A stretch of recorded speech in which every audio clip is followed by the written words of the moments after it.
Welcome to Innovation and Leadership. I'm Jess Larson. On this episode, I'm lucky enough to have Trevor Blake. Trevor is a New York Times bestselling author. He's written movie scripts that won Oscars, that became mega blockbusters. He's built multiple businesses that have sold and into the hundreds of millions. Trevor, I'm interested how you introduce yourself when you're at a party and somebody says, "What do you do?"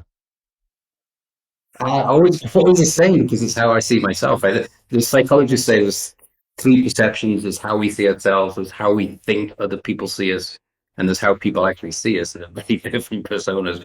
I see myself as just a kid who grew up in Liverpool and didn't want that. I didn't want that for me. I didn't want Liverpool. Just I didn't want to be in poverty, and I didn't want to have my life sort of planned out for me, meaning nothing. And so I just became fascinated into the how and why are people successful, certain people successful and others not. And I went on this lifelong pursuit of that knowledge. And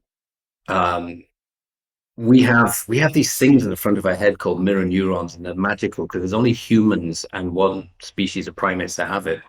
And they're called mirror for a reason. They allow us to observe other people's behavior, learn from it without having to repeat the behavior. If you compare that to sheep, I used to work on a farm, and the lead sheep would go through a fence and fall in the river, and every other sheep would fall into the river, go after, no sheep had the mirror neurons to say, that's not a good idea. And so I found that in life too. So I've used my mirror neurons to kind of learn how other people made it, and then just to copy those behaviors. And that's become my blueprint for my life. And that's what I kind of share. That's why I love doing podcasts, because I get a chance to say, most people don't know you have these things, and so say that's in magic. You can use them, and you don't have to go through the trials and tribulations. You can just learn from other people. Yeah, amazing. Well, let's go through some of these things. Will you tell us about the companies and how much they sold for, and then we'll go on to the books? Yeah, I know why you're asking that question, because most people they don't have a good relationship with money. And talking about money is considered in most societies, Western societies, a bit crass, because 6 billion of the 7 billion people on the earth live on less than $32 a day. So when we talk about money, it feels like it's a bit embarrassing. And so, but if you don't have I'm preaching to the choir, I know, but I think if you don't have a good relationship with money, it tends to avoid us a little bit. So I decided, so when I grew up, my dad was unemployed my whole life, and my mum was dying of cancer. So you're kind of stuck we're living off welfare, and it sounds dramatic, right? It's the plot for a movie, if you like. But actually, it was a wonderful life for me. It was like Chronicle of Narnia. I just loved my childhood. I was totally free to go and do anything I wanted, and I didn't need the money because I lived in the countryside. And so, but then because of that, the school system said, "Okay, you're a poor kid. You got the wrong accent." Even though I have a good accent in America, I didn't in England. I get away with blue murder in America because someone says, "Oh, it's an English accent. He must be smart." It's not true at all. So in England, they hear my accent and they go, "Oh, there's a future criminal." And so it's very different. So I didn't want the trajectory of the lifestyle that they were offering to me, which was an apprentice manager in a chicken packing factory. That's how they saw me. And so I said, I have to find a way out of this. And I think we're going to talk about this a lot in this episode, because feeling, but books saved my life because I was getting bullied. And I hid from the bullies in the town library because I knew they were too stupid to ever go into a library. And I just started reading while I was hiding out until it went dark and I could go home safely. And I've read biography after biography after biography and realized that the same patterns of behavior are what made these people successful. So I put it into my own life, and I had an amazing, adventurous career until I turned 40. And then at 40, a weird thing happened to me. It's like, you go to bed feeling immortal and fit, and then you wake up the next morning asking questions like, why is my back fat? It's just like everything changes. And so I started to take life a bit more seriously and thought, okay, I'm going to do my own thing. So so some people think that's a late bloomer. Actually, that's about the average age for starting your first company. 43, actually, it is. And so I started my first company a bit out of anger because I had an idea and it got written off 3 times by my CEO. And I said, okay, I'll do it myself. And he laughed at me. He said, yeah, you're not clever enough to do it on your own. You're not high enough. You don't have enough experience. You don't have finance experience, all this kind of stuff. And that dismissive attitude gave me the fuel I needed to do it. I wanted to prove him wrong. So I started my first company, and I started it with in my transformation course, which is that you can find at trevorblake.com. I teach intention setting. So I set my first intention ever, really, of I have sold my first company for at least $100 million. Now, when I set that intention, I didn't even know quite how to start it, let alone how to run the thing. And yet I pulled it off, and that's the magic of what you and I talked about a little bit before we came live on air about the magic of mimicking. Um, and so 5.5 years later, I sold it for 105.5 million, and that's a great story because those numbers get people to sit up and pay attention. If I told you I sold it for 10, most people would say, well, that's okay, cool. What's a million these days? But 100 million is significant, and I didn't get all 100 million, obviously, because I brought investors in along the way and I got diluted as a result, but I'm still very happy. And so I decided, okay, I've built a really unique model, I think by luck a little bit, that whose time has come. What And industry was so, that? that was in the farm. I call it a bridge between pharmaceuticals and biotech at the time.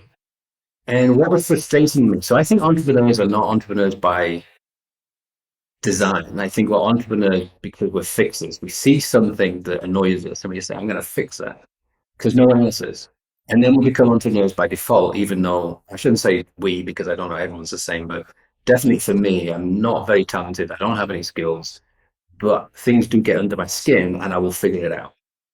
And so so we had a product that would possibly save the lives of children, but the company was public and couldn't justify investing money in making everybody aware that that product existed because the share price would go down. People wouldn't understand it.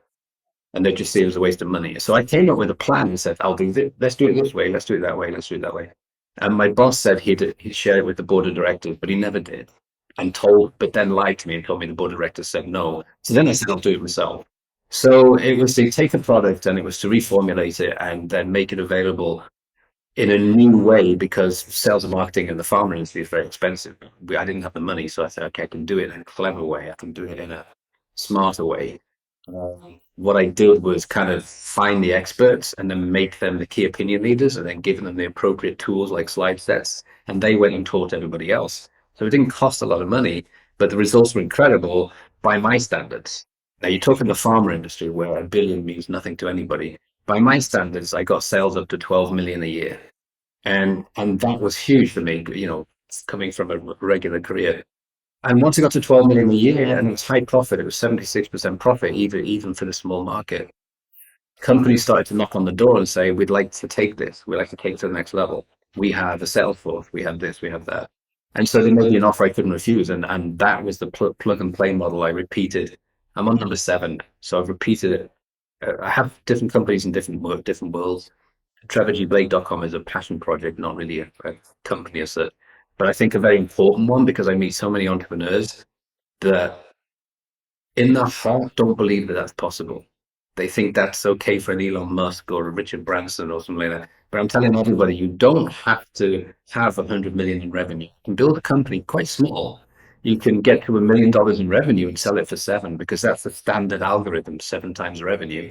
As long as you've got followers and as long as you've got, inventory and stuff like that. So it's quite easy to get started and do quite well. 100 million is doing very well, but I think it's a good model that I've got. It's incredible. And then what were the next companies? So then I went to Calvi Medical. It's a long story. So an investor came in and they were investing in a company and they said, look, we're interested in investing in your company, Trevor, but we want you to work 2 days a week for this company in return for its investment. So I did work 2 days a week for that company, but they never invested in me. But because I had a front row seat in that second company, I saw this opportunity and that company went out of business. And because I had a front row seat of what they'd been working on, I thought, I can't let that die.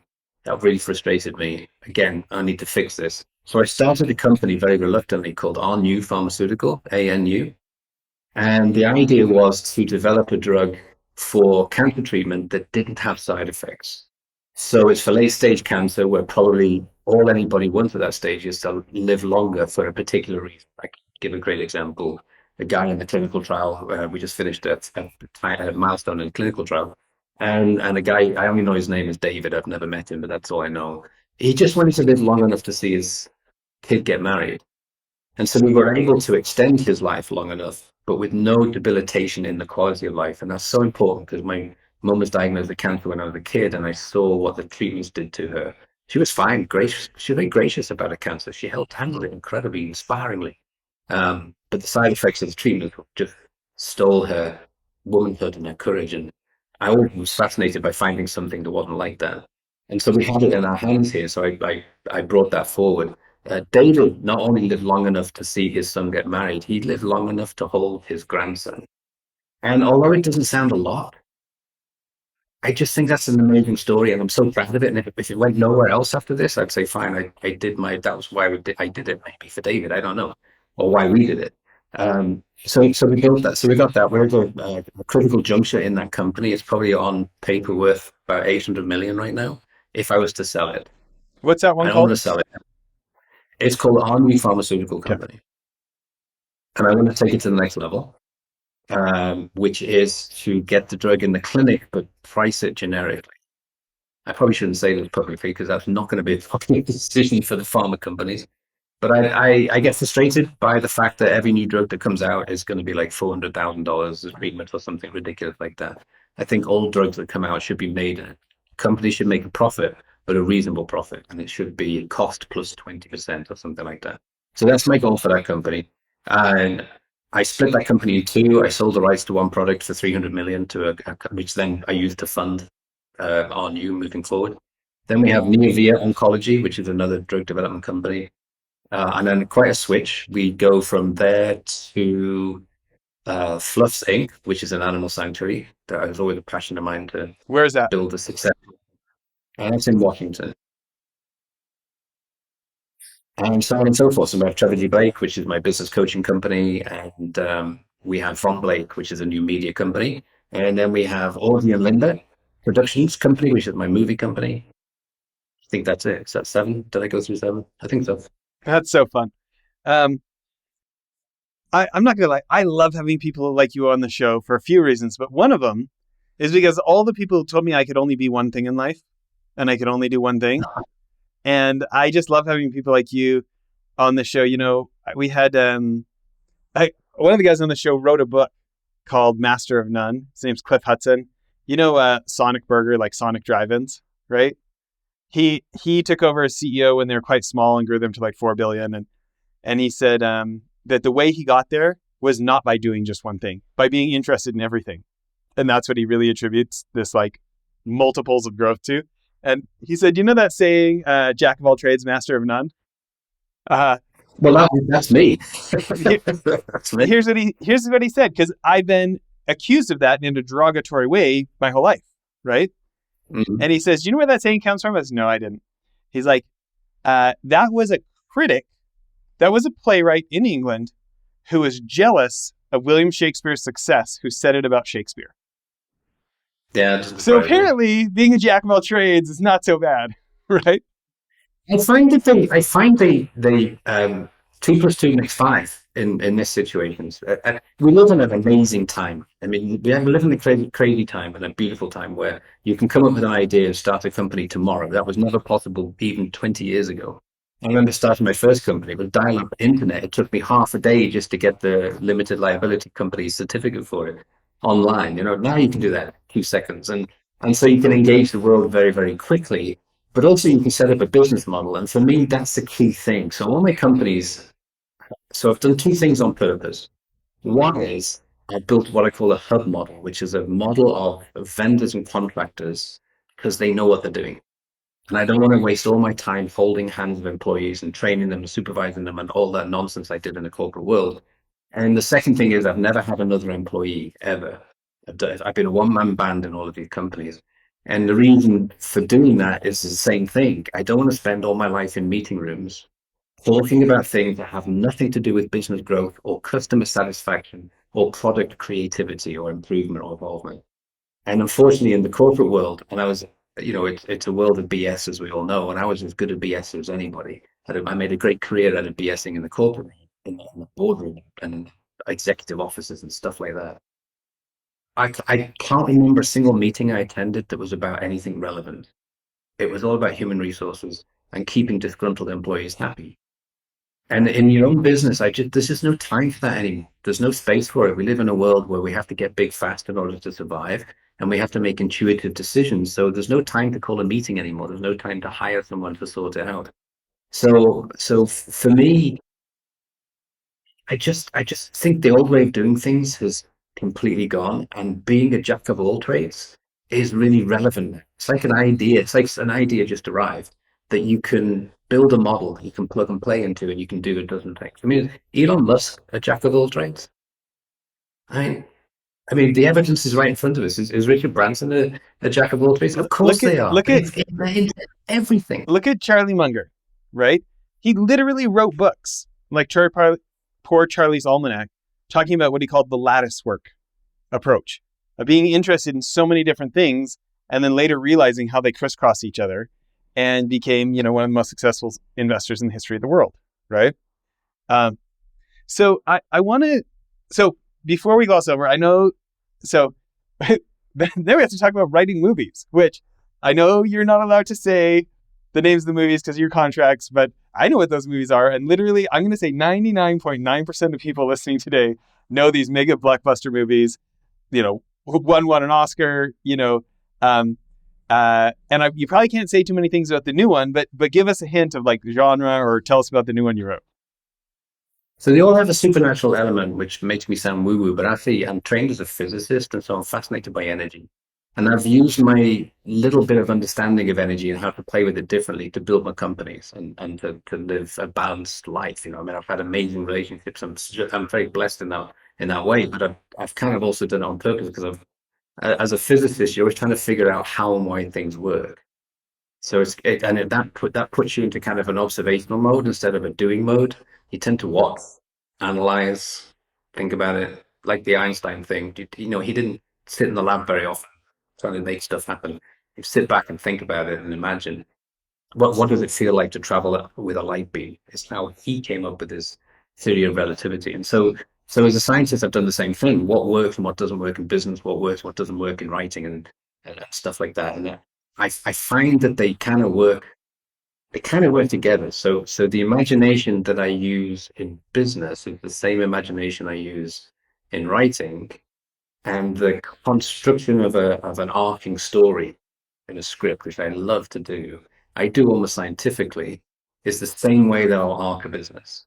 And so I find that the stories work to make me better as a communicator in business, and the business makes me better to structure the arcing of a story. So that's really important to answer probably the previous question, which was, why be a master of just one thing? Because you get these two plus two equals five kind of thing. When I was a road warrior, I got really bored of just being a road warrior and sitting on a plane, staring at the back of the seat in front of me, or sometimes a video or something like that. So I thought, okay, I'm doing something useful, and I would just start writing. I would write in this way? Um, and because of my understanding of energy, I'm not afraid of death. I understand the string theory. This is going to sound a little out there to most people, but string theory shows us that in order for anything to exist, any single thing well, it shows us two things. One is that everything's made of the same stuff. So you and I, Jess, are made of fermions and bosons. You can distill it all. 12 particles of matter, four forces of nature are in two categories, fermions and bosons. And if anyone wants more information, they can go to my course in transformation experience, which is about how to transform oneself and therefore transform one's fortunes in the world through understanding how to play with energy in a different way. So because we're all made of the same stuff, that gives us the opportunity to play with it in a slightly different way. But it also takes away the fear of, is this it? What happens when we die? Well, the law of energy is that it can never be all the energy that exists already exists.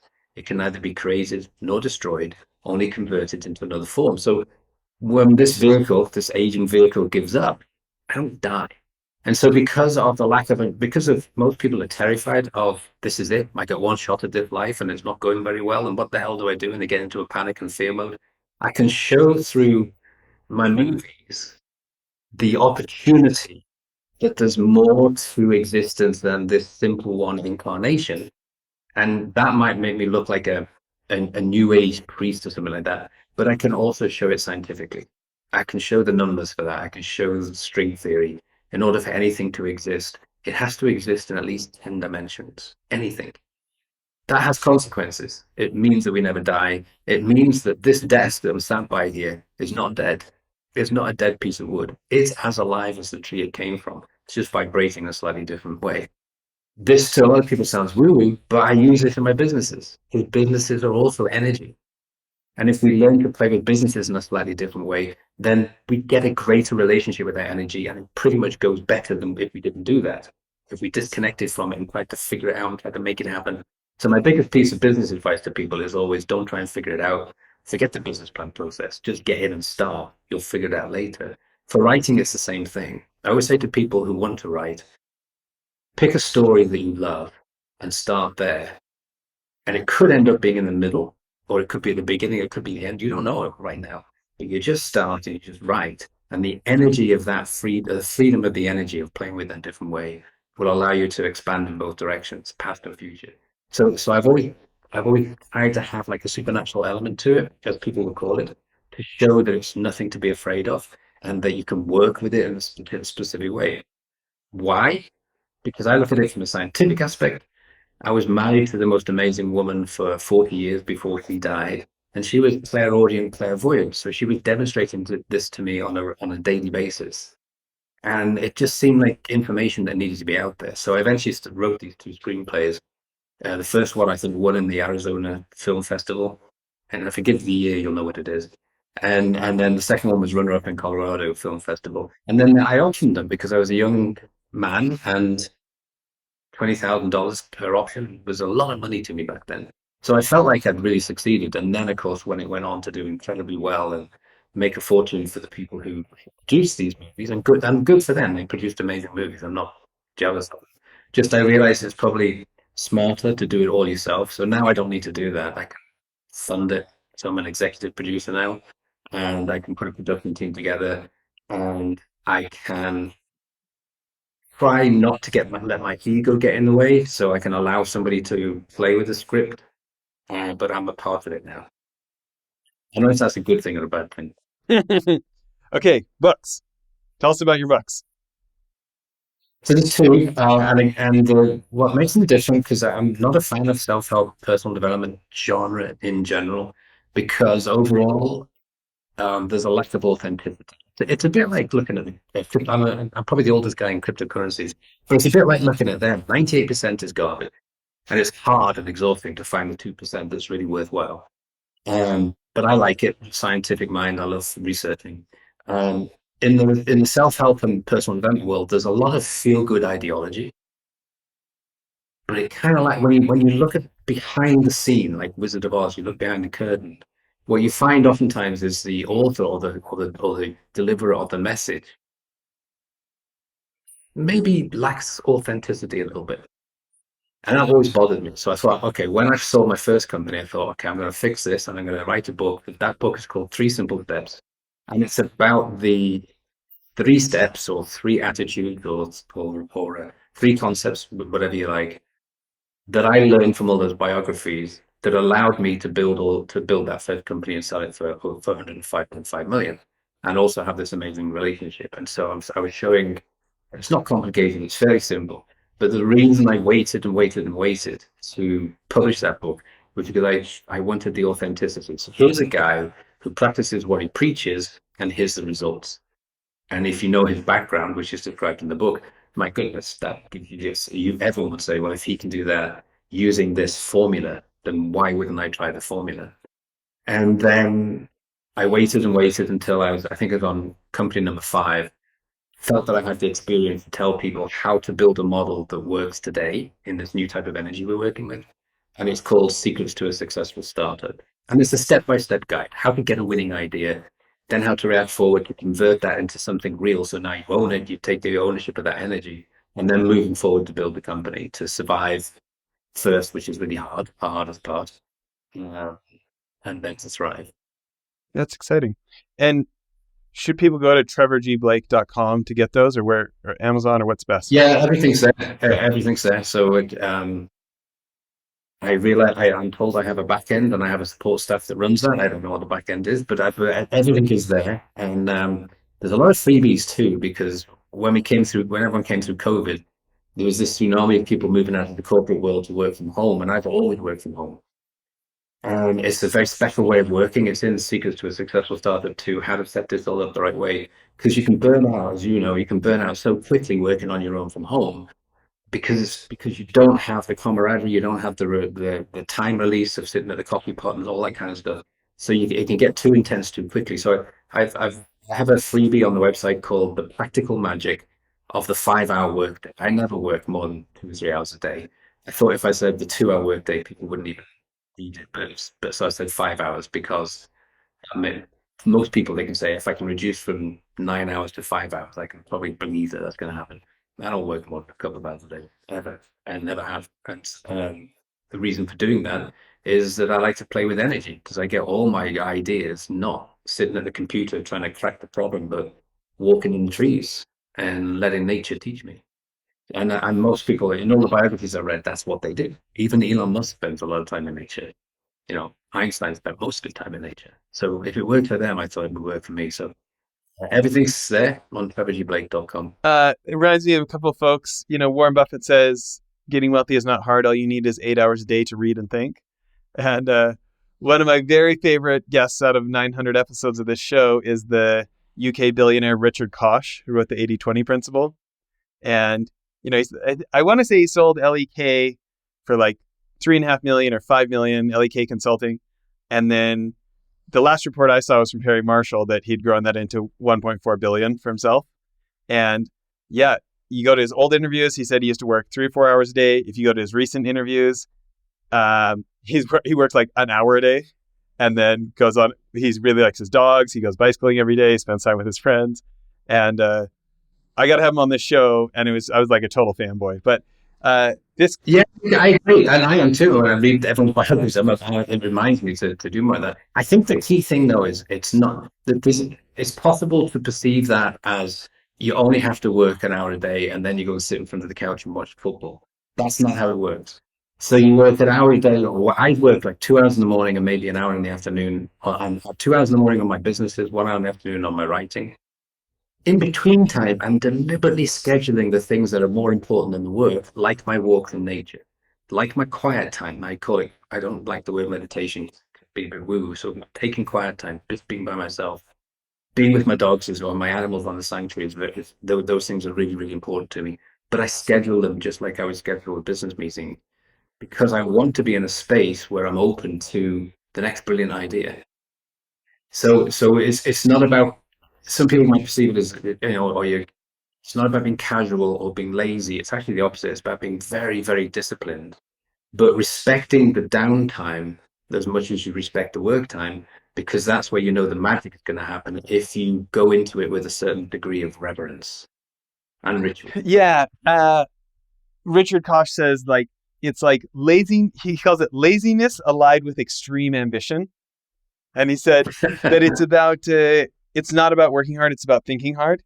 And like, what's the, 80/20, the 80/20, the 80/20? Like, what's the one concept that's the hinge this whole door swings on? Like, spending like significant time trying to think through that extremely high leverage thing. And it seems like it's worked for you. And I want to go back to this. Like, so sell first company for 105 million, second one over 300 million, current one's probably worth 800 million. So let's call it, 1.2 billion in kind of value created, right? And not having staff, outsourcing, which Richard Koch is also a huge fan of. I want to hear more about this. How do you frame the world where it's so easy and so regular to just have lots and lots of employees? Can you tell me more about this being a one-man band and just having great partners to work with and for? It's a big part of my book, Secrets to a Successful Startup, because it does require a mentality shift and a paradigm shift, especially if you come out of the corporate world. Because most people, and it comes from a lack of confidence, and all the books and studies on what makes people successful and not always come down to the same two things, and they are self-confidence and a tendency to set big targets. And so the self-confidence thing is not natural. You have to build it up. And what happens a lot of times is, people have either sacrificed their genius to bring up children. This is particularly pertinent to the mother at home. and then the technology has moved on 20 years by the time they come back to the workplace, and it's pretty intimidating. And so confidence is a challenge. And it happens also to the corporate guy who's done 20 or 30 years in the corporate world, and then he decides to start his own thing. And his lack of confidence comes from, oh, I was in sales and marketing, I don't know finance, or I was in finance and I don't know distribution and manufacturing. And so the advice I give everybody is while you're not starting your own thing, treat whatever you're doing, whether you're at home, whether you're working temp, part-time week, or whether you're in the corporate world, treat it as paid learning. And make sure that you go around everybody you can possibly annoy, take them a pizza or a sandwich and say, can I spend half an hour with you? Tell me what you do, what your issues are, how things could be better where you are. And by doing that, you kind of start again to mimic and learn. Now, you can't learn accounting by sitting down with an accountant, but you can learn the main accounting issue. And same with manufacturing. That's such a nightmare for most people. It's the only thing that keeps me awake at night is manufacturing. But you can learn the main issue manufacturing faces and therefore anticipate problems before they become too big an issue for the company, and also see opportunities you wouldn't otherwise see. So I treat it kind of that way. That's the key to being able to do it on your own. So then when you leave the corporate world or you come out of some other situation and decide to join the entrepreneurial world, you'll come in with a higher degree of confidence because you understand how all the functions work together.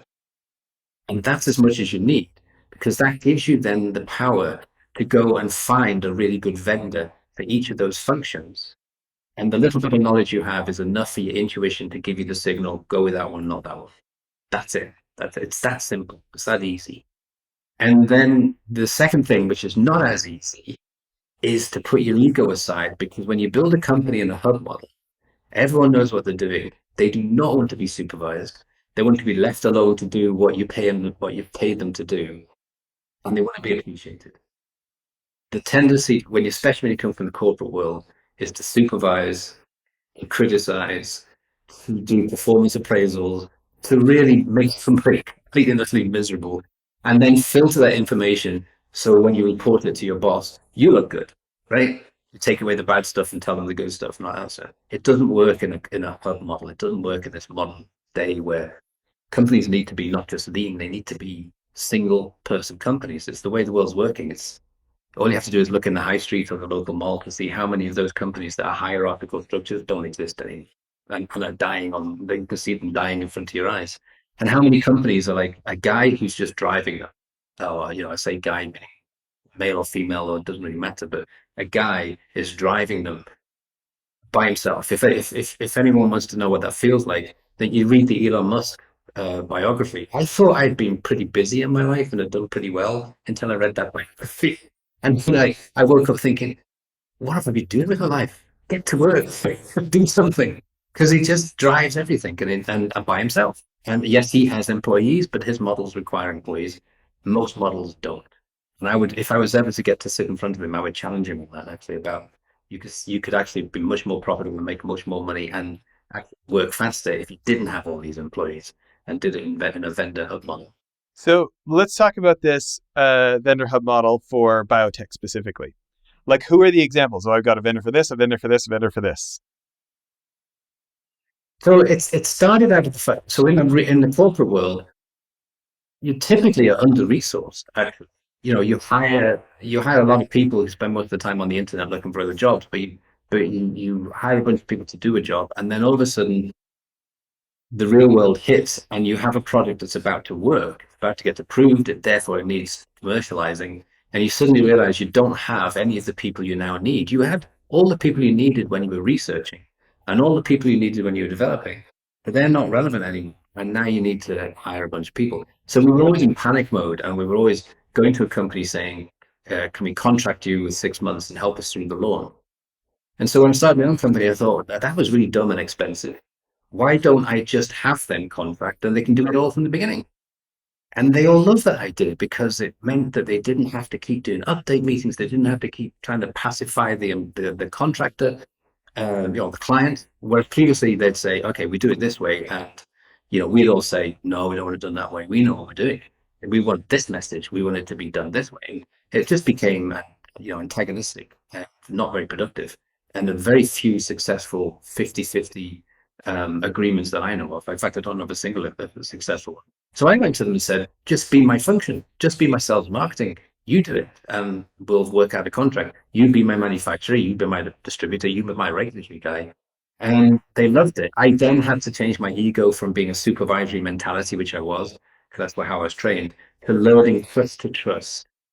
And it wasn't easy for me. I'm the sort of guy that likes to roll up his sleeves, jump in and take charge.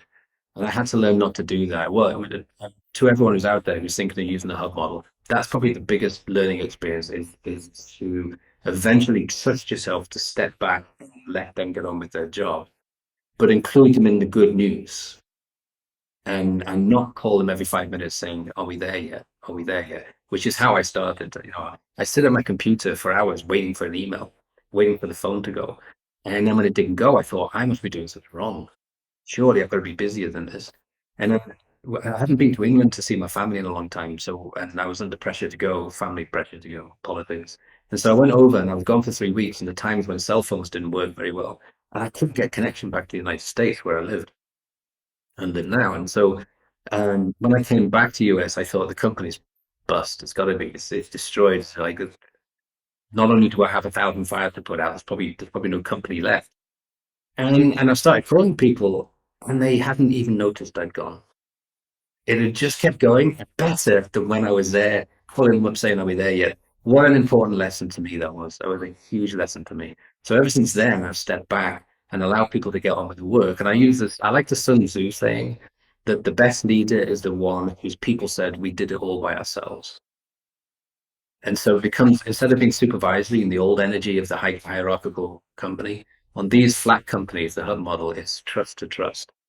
And it's a beautiful way to work. And a lot of the vendors have become really good friends of mine. So that's handy, because then when I start a new company, typically I already have 3 or 4 of the vendors that I need, and they can't wait to start on the new project. Yeah, that's fascinating.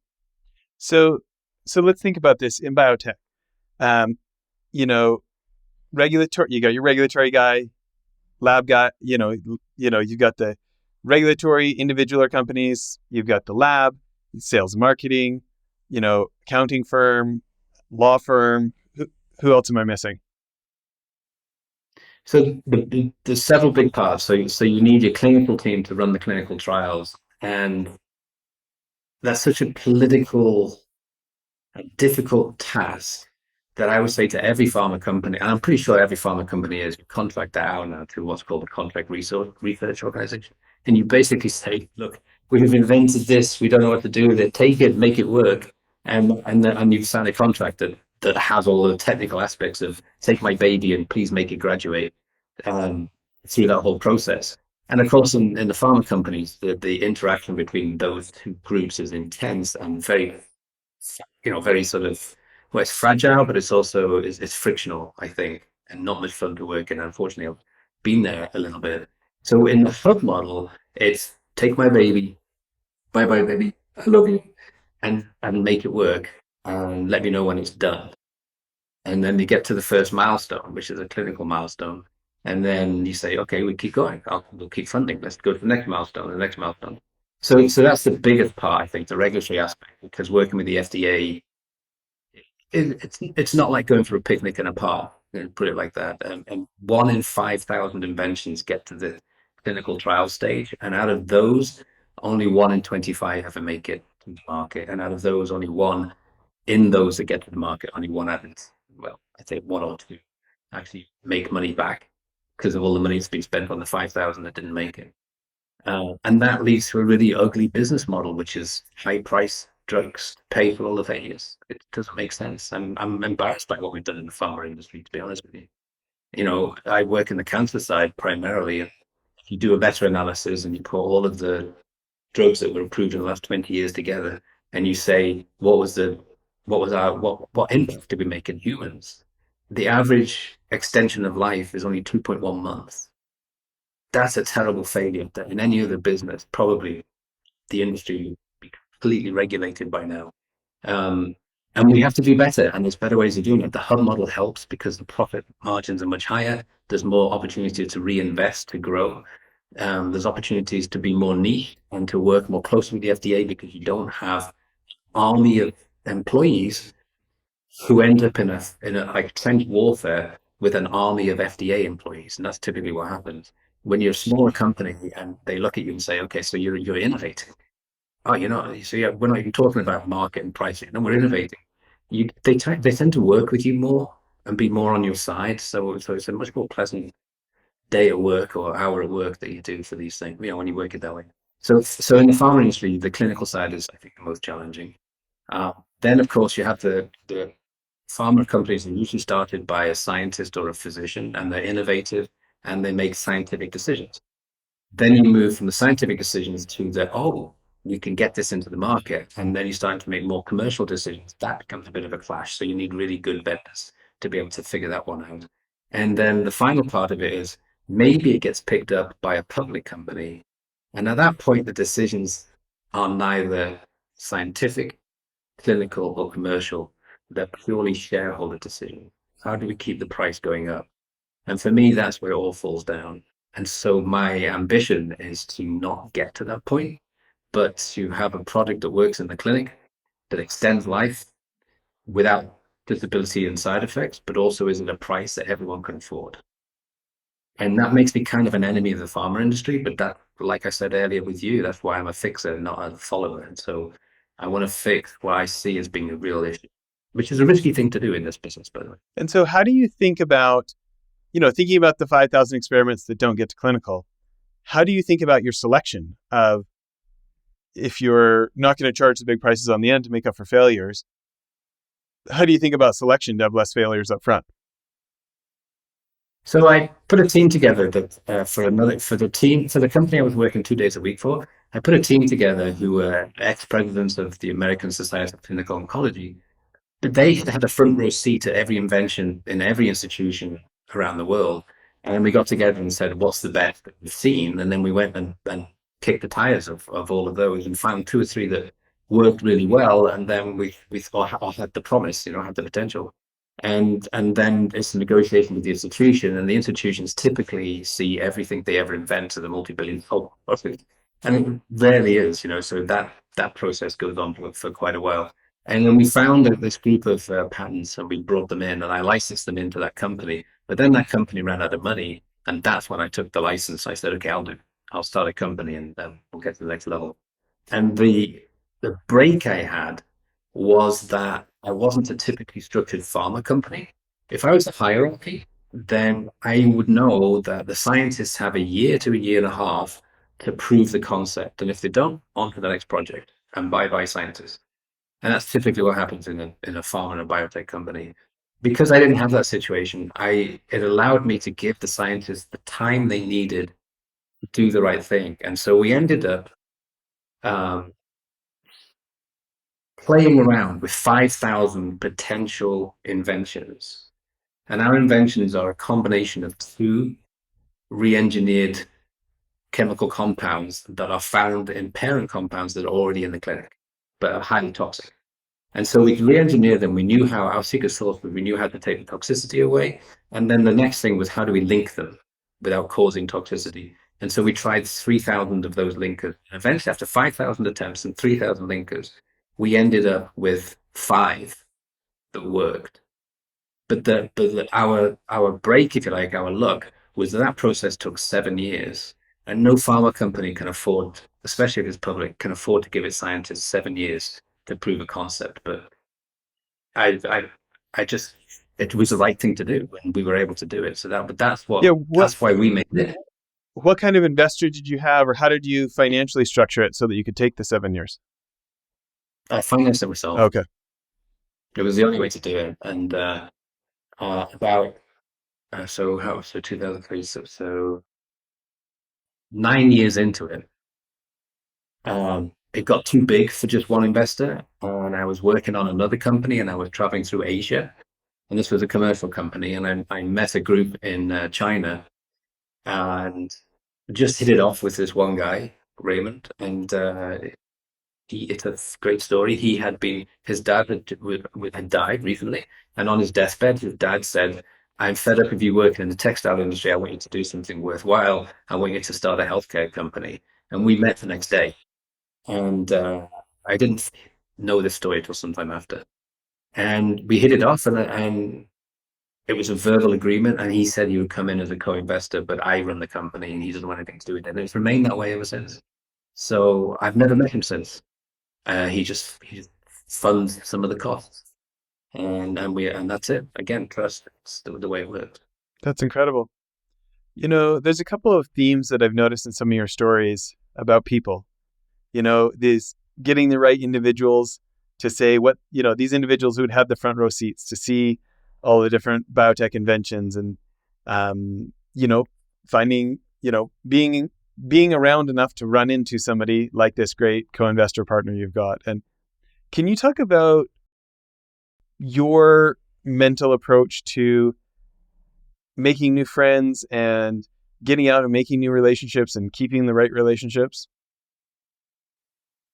So I don't choose any of it. Do you ask me, Jess? That's a great question. I've never been asked that question before on all these podcasts, and I love it for two reasons. One is the power of intention.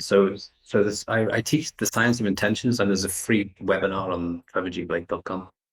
And in that, I show the difference between the nonsense of goals, when they are all nonsense, based on a fictional study that never even existed, and then the difference between understanding energy and working with energy. And so when you understand with energy, you can go in a different direction, and you can do this thing I call time imagination, set an intention, and bring it into your present rather than having to wait for 50 years for it to happen. And in doing that, I had in my mind, this is my intention for this company, for this invention, and for all the other things too. It's in my mind right at the beginning. And then trusting life to fill in the details. So I know at some point that wherever I'm going, life will throw me a clue. So what eyes wide open, right? So I might spill coffee on someone's shirt, and it might seem like a disaster at the time, but actually it could be the most important thing that I have. So eyes wide open, looking for the opportunities all the time. And that's exactly what happened in this situation. With eyes wide open, because I had that kind of big intention, looking for somebody who can step in right now. What makes it different? So most people, everyone would agree, say, okay, that makes perfect sense, eyes wide open. But what most people I find don't then do is they don't trust their intuition. They try to analyze it. Whereas also in the transformation experience on trevorblake.com, a big part of that is the importance of a strong connection to your intuition. And it's very important for men, of course, because we're kind of disconnected from it. But it's important for everybody. And I was, again, lucky enough to be around powerful women who had amazing intuition. And I said, I want a piece of that. I want to understand it. I want to bottle it. And so I've learned tools and techniques that can deepen that connection. So what will happen is eyes wide open, I'll see somebody, and it is honestly like eyes across a crowded room, and I'll go, I have to go and talk to that person. Or just feel something when I'm sat down with somebody, and it'll be a thumbs up or a thumbs down.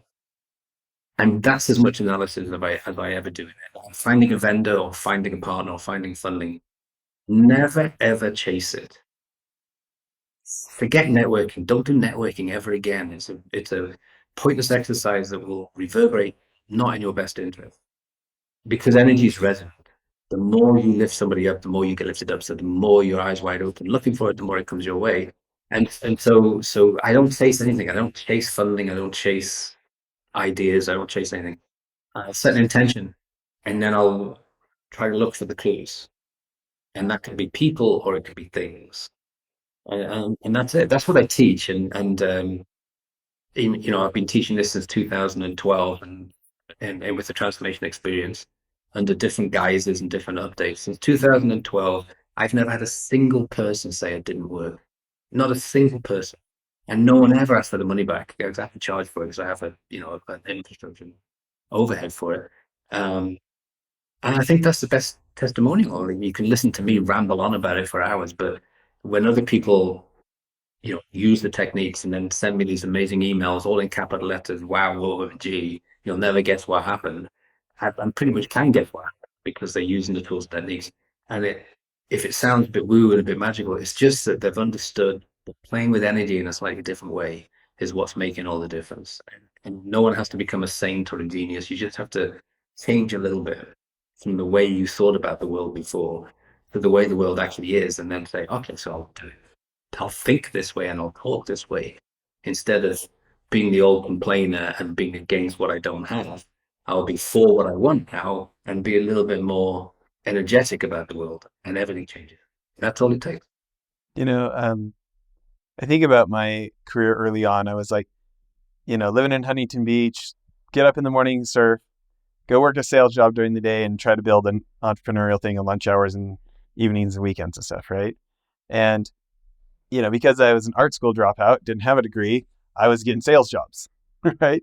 That's what could pay enough. And I think about those sales techniques back then, and it was very much like the seller be sold, verbal judo kind of, like on the hunt kind of thing. And later I switched to more of what I call like the trusted advisor sale.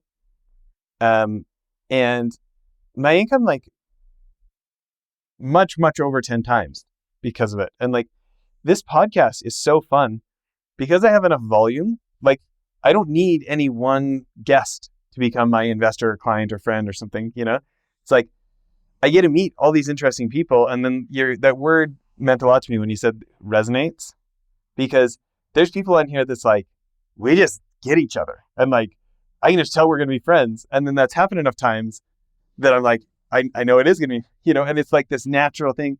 And then again, inviting a bunch of these people to the parties and they get to meet each other. And then inevitably they'll say, oh, well, can I bring this other high profile person you don't know? And it's like, you meet them and start visiting. And it's like, what, either you resonate or you don't, right? But I feel like Yeah, by having enough volume, I don't get needy. I'm not trying to make anything happen. It's like kind of serendipity of like oh, we'll see if this goes anywhere. well, I notice in those environments that when someone comes in with the attitude of what's in it for me, they don't stay very long. And whereas, and this might be resonant to why people get to a different level. And level sounds judgment, but I think everyone knows what I mean. When you come into something with a better attitude of how do I contribute right now? How do I help you right now? In lifting somebody up, you get lifted up equally. And but if you try to do it for that reason, then it's not going to work, right? Because you actually, when you do it, saying, "Okay, I'll get lifted up," that means what's in it for me. But so I have a thing in again a freebie on trevorblake.com. It's called the 7 Day Mentality Control Diet Challenge. It's a mouthful. And the very first exercise is called the grocery store challenge. And you go into the grocery store and you spend some time observing. You pick someone who's having a bad day, go lift them up. But it's not just to lift them up. Use the name tag. It's always a brilliant thing to do. Most people don't use people's names. So you see the name tag and say, how you doing, Jess? How's your day going? And they absolutely lift up. And they're lifted up because say, what, you actually see me? You don't just want half a pound of cheese. And then I always say, follow up with a question that aims to get their opinion. So you'll say, look, I make terrible sandwiches and I'm embarrassed by them. What do people buy and put in sandwiches to make me a better sandwich maker? And now you're given them respect and the power and opinion and lift them up really high. And what you're actually doing is then the secret is then to step back and feel the energy in oneself. It's not just about making someone have a better day, which is a nice thing to do. Good for you, people do that. But it's about them observing that resonant energy. And it's a really good lesson to have it because it reprograms this group of neurons in the back of our neck called the reticular activation system. And it changes the way you interact with the world. And so then if you were, instead of going to a network meeting, which most people will do, going, I hope to find somebody who can help me. You go to a network meeting with a completely different attitude saying, I wonder who's here I can help today. And guess what? At the end of the evening, you'll get everything you needed without asking for it. So for me, that's what resonant energy means. I think it's probably semantics, but we're talking about the same thing. I love it. Um, well, what do you want to leave people with today? In most things, so the best business advice I ever got, I was sat having dinner with a guy who was like he was the Bill Gates of the biotech world. His name was George Roth.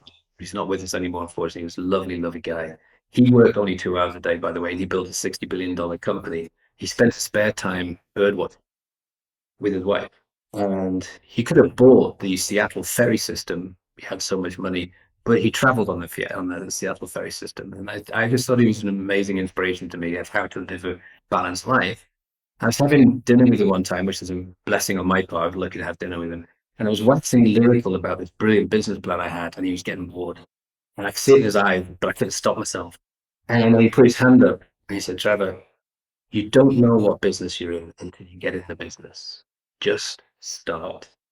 And it was the best business advice I ever got. So I give that to anyone who's out there thinking, okay, I want to be the next Bill Gates. Well, fine, but just start. Don't try and figure it out. Don't spend 2 years writing a business plan. Just start, because the minute you start the business, you end up going in a completely different direction. I did in my first business. I got into it, and because I was in it, someone came up to me and said, "That's really interesting. Did you know about this?"